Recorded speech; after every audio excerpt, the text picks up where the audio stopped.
साथियों नमस्कार, नमो नमः। मैं सूर्य प्रकाश शास्त्री आज की ऑनलाइन वीडियो में एक बार फिर से आप सभी का हार्दिक स्वागत करता हूं।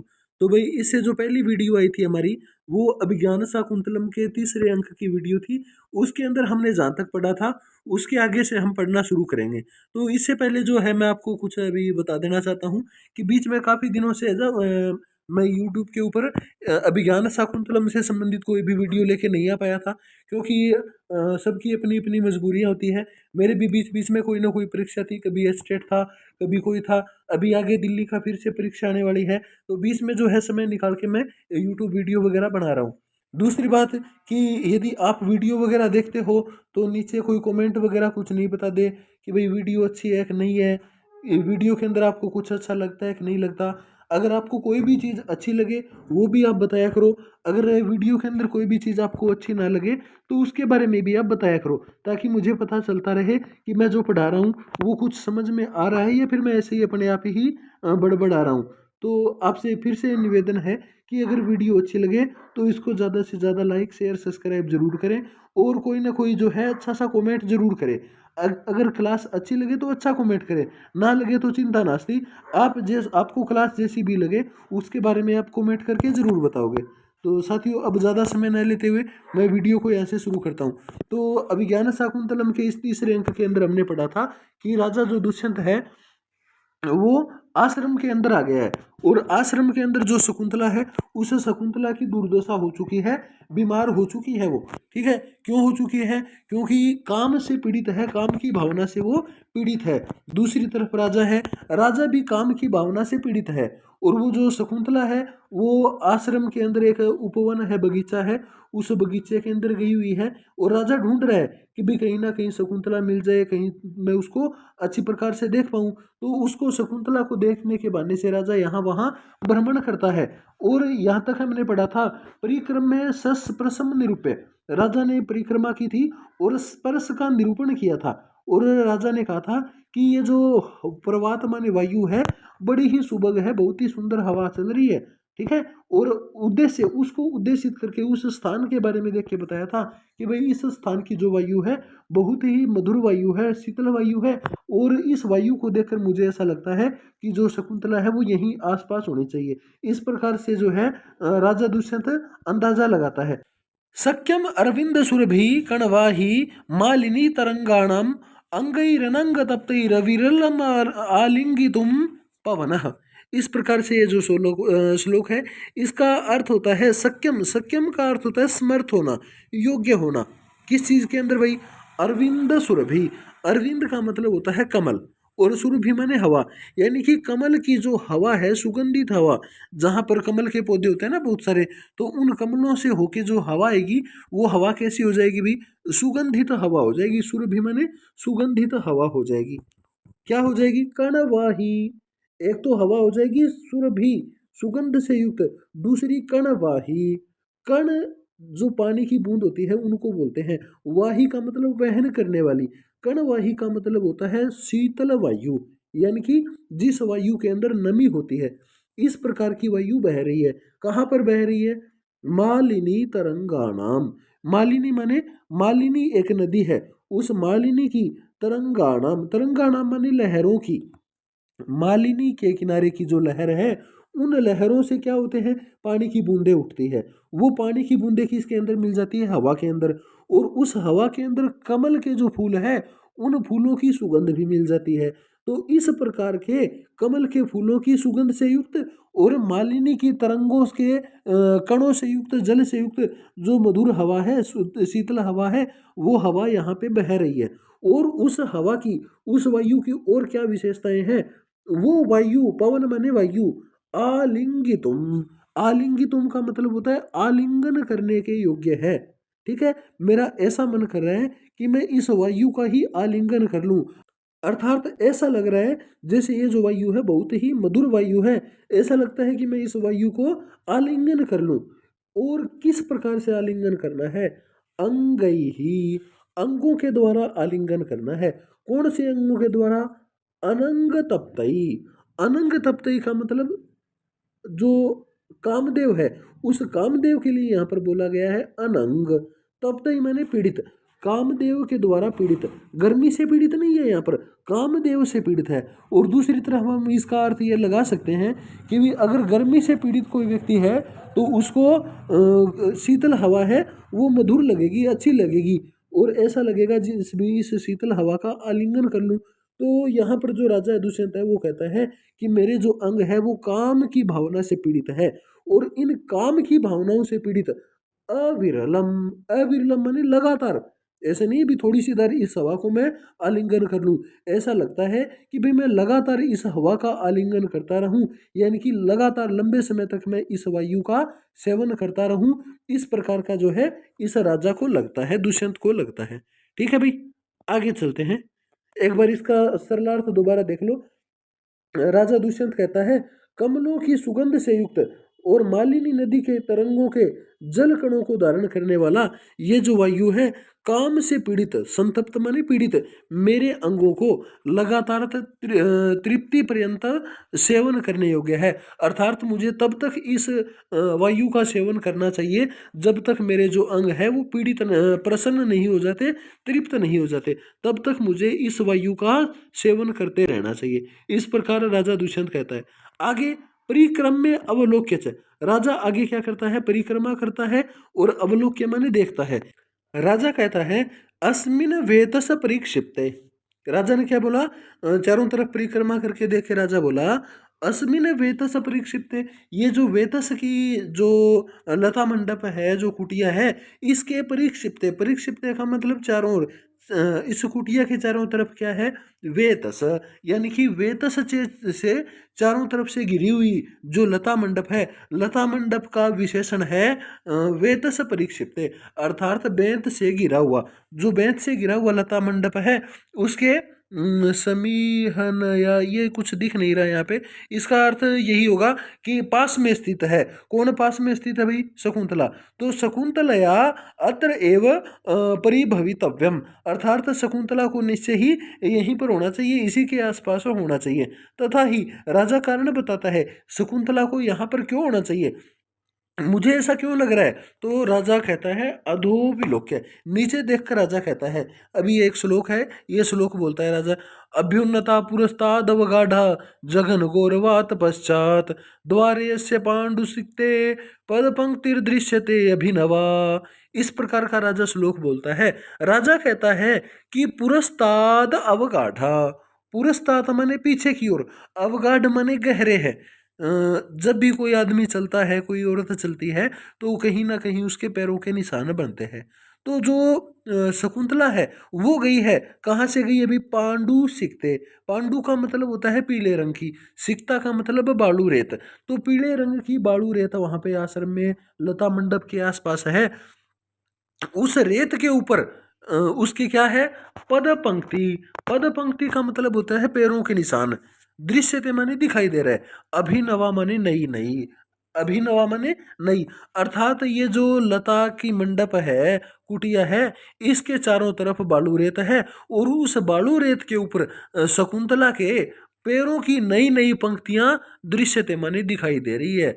द्वारे अस्य, अस्य लता मंडपस्य द्वारे, इस लता मंडप के द्वार पर जो रेत है उसके ऊपर पंक्ति दिखाई दे रही है, और वो पैरों की पंक्ति है वो कैसी है, पैरों के निशान कैसे है, अभी उन्नता, अभी उन्नता माने उठे हुए है, ऊपर उठे हुए, पुरस्तात, पुरस्तात माने कहाँ से उठे हुए हैं, पुरह, पुरह माने आगे से, ऐसे पैरों के निशान है जो आगे से तो ऊपर उठे हुए हैं, और अवगाढ़ा, अवगाढ़ माने नीचे बैठे हुए हैं।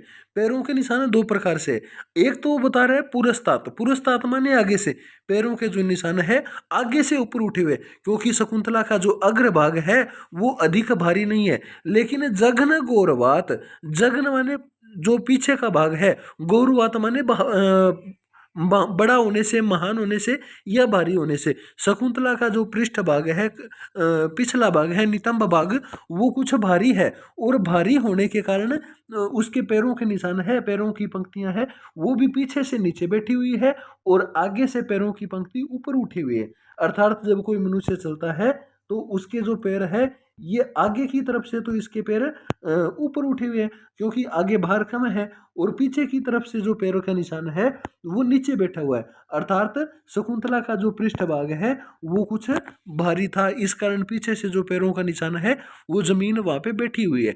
इस प्रकार से राजा कहता है। एक बार इसका सरलार्थ देख लेते हैं, उसके बाद में आगे की चीज यहाँ पे पढ़ेंगे। यहाँ पे अनुवाद कहता है राजा कि कुछ पीले कण की जो बालू राशि वाला लता मंडप का द्वार है, यहाँ पर आगे की ओर जो भूमि है ऊपर उठी हुई है, पीछे की ओर जो भूमि शकुंतला के पृष्ठ भाग के भारी होने के कारण नीचे धंसी हुई है। इस प्रकार की नवीन पंक्ति जो है, पैरों के निशान जो है वो मुझे दिखाई दे रहे हैं। इसके बाद आगे पढ़ते हैं यहाँ से, यावत विटप अंतरेण अवलोकयामि। यावत माने तब तक, कब तक भाई, जब तक मुझे शकुंतला नहीं दिख जाती तब तक यहीं पे विटप अंतरेण, विटप का अर्थ होता है पेड़ के, ठीक है। तो इस पेड़ के अंतरेण माने पीछे से, अवलोकयामि माने देखता हूँ, कि भाई कोई आसपास मुझे दिखे, इस प्रकार से मैं पेड़ की ओट में से होके देखता हूँ। परिक्रमे, राजा परिक्रमा करता है, तथा कृतवा माने वैसा ही करता है। कैसा करता है भाई, जैसा इसने पिछली लाइन में बोला था, विटप अंतरेण अवलोकयामि, पेड़ के पीछे से, पेड़ की ओट में से मैं देखता हूँ। इसी प्रकार से जब राजा करता है तो सहर्षम, खुशी के साथ बोलता है, अये लब्ध नेत्र निर्वाणम। वैसे तो निर्वाण का अर्थ होता है मोक्ष होना, मुक्ति प्राप्त होना, लेकिन यहाँ पे मुक्ति का नहीं होगा। यहाँ पे कहता है अरे लब्ध माने प्राप्त हो गया है नेत्र निर्वाणम, अर्थात मेरी जो नेत्र है, इन नेत्रों को मुक्ति प्राप्त हो गई है, आनंद की प्राप्ति हो गई है। ऐसा में मनोरथ प्रियतमा, ऐसा माने यह है, मैं मनोरथ प्रियतमा, मेरे मनोरथों की, जो मेरी मन की इच्छा है, मेरी जो ड्रीम गर्ल है, मान लो इसकी जो रानी है, वो रानी प्रियतमा शकुंतला वो यहाँ पर उपस्थित है। किस प्रकार से यह उपस्थित है, सकुसुम, सकुसुम का मतलब फूलों के सहित, फूलों के सहित, आस्तरणम, आस्तरणम माने बिछोने, उसका शकुंतला का जो बिछोना है वो फूलों का बिछोना है, और उस फूलों के बिछोने के ऊपर शकुंतला सोई हुई है। वो फूलों का बिछोना कहाँ पे है, शिलापट्टम, शिला माने एक पत्थर का, पट है पत्थर का एक टुकड़ा है, उस टुकड़े के ऊपर फूल बिछे हुए, और फूलों के ऊपर अधिशयाना, अधिशयाना माने सोई हुई शकुंतला है। और वो शकुंतला कैसी है, सखी भ्याम अनवास्यते, सखी भ्याम माने अपनी दोनों सखियों के द्वारा, इसकी दो सखियों के नाम जो है वो पहले ही आ चुके हैं, अनुसुईया और प्रियमवदा, उन दोनों सखियों के द्वारा अनुवासित माने उसकी सेवा की जाती है। भवतु, राजा कहता है भवतु ठीक है, सरोश्यामी आसाम, सरोश्याम्यासाम लिखा हुआ यण संधि होगी यहाँ पे। राजा कहता है तब तक मैं इनके एतसाम वचनानि श्रोष्यामि, इनके वचनों को मैं सुनता हूँ। और किस प्रकार की बातों को सुनता हूँ, विश्रम्भक, विश्रम्भक माने विश्वस्त, जब हमारी दोस्तों की आपस में कोई बात होती है और आसपास कोई देखने वाला नहीं होता है, तो जिस प्रकार से दोस्त अपनी निजी बातें करते हैं, तो इसी प्रकार से शकुंतला और अनुसुईया प्रियमवदा जो सखियां हैं वो आपस में बात कर रही है। तो राजा कहता है इनके विश्वास से भरी हुई जो कथितानी, यानी कि जो वाक्य है, बातें हैं, उनको मैं सुनता हूँ। इति विलोकयन स्थितः, इस प्रकार से राजा वहां पे देखता देखता स्थित हो जाता है, रुक जाता है, यानी कि उस पेड़ के पीछे छुप जाता है और उनकी बातों को सुनने लग जाता है। ततः प्रविशति, ततः माने उसके बाद, प्रविशति माने प्रवेश करती है। कौन प्रवेश करती है, शकुंतला प्रवेश करती है। किसके साथ, सखी भ्याम सह, अपनी सहेलियों के साथ प्रवेश करती है। देखो शकुंतला वैसे तो वहीं पे थी लता मंडप के अंदर, लेकिन यहाँ पे जो अभिज्ञान शाकुंतलम है ये नाटक है, और इस नाटक के अंदर जो है एक दृश्य होता है, फिर दूसरा दृश्य होता है, तो इस प्रकार से सभी दृश्य आपस में जुड़े होते हैं। तो जो अगला जो दृश्य आता है, इस दृश्य में शकुंतला को दिखाया जाता है जो अपनी सहेलियों के साथ यथोक्त व्यापारा, यथोक्त माने जिस प्रकार का उक्त व्यापार कहा गया है, ऊपर बताया गया है, तेन व्यापारेण सह प्रवेशति, उसी व्यापार के साथ वहां पर प्रवेश करती है। ऊपर किस प्रकार का व्यापार बताया गया है कि शकुंतला है, फूलों की सैया के ऊपर सोई हुई है, और दो सखियां हैं वो उसकी सेवा कर रही है, ठीक है, और आपस में वार्तालाप कर रही है। इस प्रकार की वार्तालाप के साथ शकुंतला का वहां पे जो है दृश्य होता है, शकुंतला दिखाई देती है। सख्यऊ, दोनों सखियां, उपविज्यम, उपविज्यम का मतलब विज्य यानी कि हवा करती है। जो व्यजनम शब्द है, व्यजनम का ही यहाँ पर उपविज्य बना है, अर्थात वायु करके, हवा करते, पंखा करते हुए कहती है, सस्नेहम प्रेम के साथ कहती है, हला शकुंतले, हला माने सखी, सखी, हे सखी शकुंतला, अपि सुखयति ते नलिनी पत्रात पत्रवात, हे सखी, क्या सुखयति माने तुम्हें आनंद दे रही है, क्या तुम्हें सुख की प्राप्ति कर रही है? कौन सुख दे रही है भाई?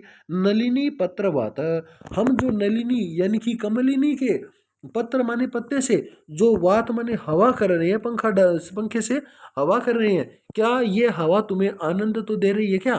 तो शकुंतला सखी दोनों सखियों को कहती है, किम विजय तो माम सखियो, सख्यऊ, किम माने क्या, माम माने मेरे को, विजय तो आप दोनों मेरे को, विजय तो माने हवा कर रही हो, यानी कि मेरे को पंखे से हवा डाल रही हो क्या? सख्यऊ, हे सखियो, क्या तुम दोनों मेरे को पंखे से हवा डाल रही हो क्या? सख्यऊ विषादम नाटयित्वा, दोनों सखियां विषाद यानी कि दुख का नाटक करती है और परस्परम अवलोक्य, एक दूसरे को देखकर कहती है, एक दूसरे को देखती है।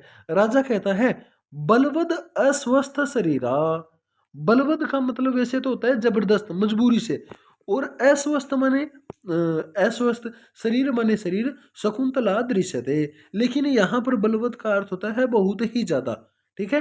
तो बहुत ही ज्यादा अस्वस्थ शरीर शकुंतला का दृश्यते माने दिखाई दे रहा है, ठीक है? और स वितर्कम, राजा तर्क देते हुए कहता है, तत् किम अयम आतप दोष है साथ, जो राजा शकुंतला का स्वास्थ्य है वो बहुत ही ज्यादा खराब दिखाई दे रहा है, अस्वस्थ दिखाई दे रहा है। तो राजा कहता है, क्या यह आतप का दोष है, क्या यह गर्मी का दोष है? उत यथा में मनसी वर्तते, या जैसा मेरा मन है वैसा ही शकुंतला का मन है, अर्थात जिस प्रकार मैं काम की भावना से पीड़ित हूँ उसी प्रकार क्या शकुंतला भी काम की भावना से पीड़ित है। स अभिलाषम निर्विण्य, स अभिलाषा माने अभिलाषा के साथ, निर्वण्य माने देख कर कहता है, अथवा कृत संदेहेन, या संदेह करने से कोई लाभ नहीं है। राजा अपने आप ही सवाल पूछता है और अपने आप ही उसका जवाब दे रहा है। राजा कहता है संदेह करने से कोई लाभ नहीं है, क्योंकि यहाँ पर जो भी चीज है वो स्पष्ट दिखाई दे रही है। राजा ने मन में सोचा था ना कि क्या यह आतप का, गर्मी का दोष है, या जिस प्रकार मैं काम की भावना से पीड़ित हूँ शकुंतला पीड़ित है, तो इस विषय में संदेह नहीं करना चाहिए, क्योंकि जो शकुंतला की स्थिति है उसे स्पष्ट पता चल रहा है। क्या पता चल रहा है? स्तनन्यस्तोषीरस्थिलमृणालकवलय प्रियाया सा बाध किमपि कमनीय वपुरिदं समस्तापकाम मनसि निधाग परसरयोर न तु ग्रीष्मस्यैव सुभगम अपरार्ध युवतीषु। तो इस श्लोक के अंदर राजा दुष्यंत कहता है कि ये जो शकुंतला है इसके स्तन, दोनों स्तन है, उन स्तनों के ऊपर उसीर, उसीर बोलते भाई खस को, ठीक है? इसके दोनों स्तनों के ऊपर खस का लेप लगाया गया है, और इसके जो क्या इसने वलकल के वस्त्र पहन रखे थे, उन वलकल के वस्त्रों के अंदर एक मृणाल का कवलय, कवलय माने धागा, जो कमल की नाल है, मृणाल का अर्थ होता है कमल की नाल, उस कमल की नाल का एक धागा बांध रखा था, जो स्थिलित माने अब ढीला हो गया है, वो ढीला हो गया है। तो इसके जो वलकल वस्त्र है वो वलकल वस्त्र भी अब ढीले हो चुके हैं, जिसके कारण प्रियाया, प्रियाया का मतलब होता है शकुंतला का, जो कमनीय वपुरिदम, वपु माने शरीर, इदम माने यह है, शकुंतला का ये जो शरीर है वो किमपि कमनीयम, किमपि माने कुछ ज्यादा ही, कमनीय माने सुंदर दिखाई दे रहा है। सबाधा, सबाधा माने बाधा से युक्त होने पर भी, अब शकुंतला को बाधा क्या थी? बाधा थी उसके अस्वास्थ्य की, तो अस्वास्थ्य की बाधा होने के बाद भी इसका जो शरीर है वो सुंदर दिखाई दे रहा है। समह, समह माने समान होता है, ताप, ताप माने पीड़ा, जो पीड़ा है, जो कष्ट है वो एक जैसा होता है, किसका भी?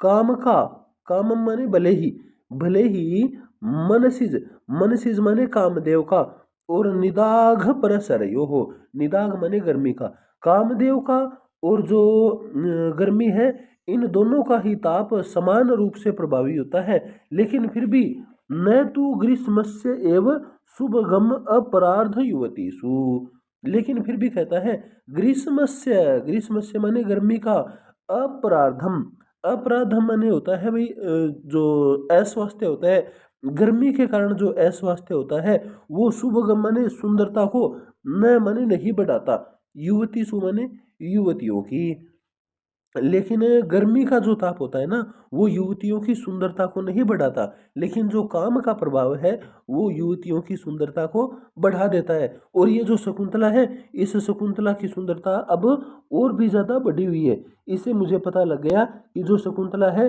वो काम के प्रभाव के कारण ही पीड़ित है, ना कि गर्मी के प्रभाव के कारण। ये अर्थ देख लेते हैं इसका।